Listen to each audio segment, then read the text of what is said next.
Avengers: Infinity War is one of the most highly anticipated films of all time. Few franchises can match what Marvel has accomplished, and fewer still have released movies that rival theirs in terms of popularity and quality. Infinity War was destined to be a box office hit since 2008 when the first Iron Man movie came out. But does it live up to the hype? In a way it did, and in a way it didn't. The fact that Infinity War has so many different series and superheroes coming together under one banner meant that the film was already in danger of being overwhelmed before it even made it to the big screen. Avengers: Infinity War has more stars than you can count, and nearly every fan favorite from the past decade of Marvel movies lining its roster. How could anyone not like it?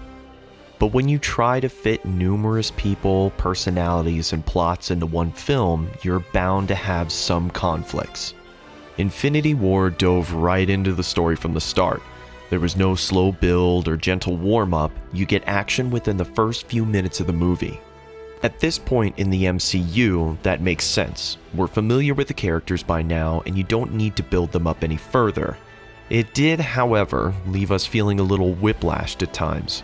Some plot points breezed by at light speed, whereas others felt overly drawn out during the 2.5-hour movie. The fact that so many separate films were coming together under one roof also meant that the writers had to blend varying tones from across the franchise into one cohesive story. They did an outstanding job, but this also meant that the film ricocheted from humor to sorrow and back to humor again very quickly. When the film ended, we walked away feeling unsatisfied. Even with the post-credits scene, we felt like there should be more to the movie. It's always hard to do two-part films, and finding an excellent cutoff point can be difficult, but we felt like Infinity War could have transitioned more smoothly into the next film. That being said, we still really enjoyed the movie. At this point, it would be incredibly difficult for Marvel to make a bad movie, or even an average movie.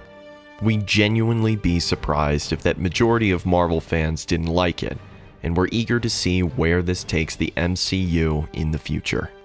For everything movies, games, and comics, keep it locked to Mammoth Gamers.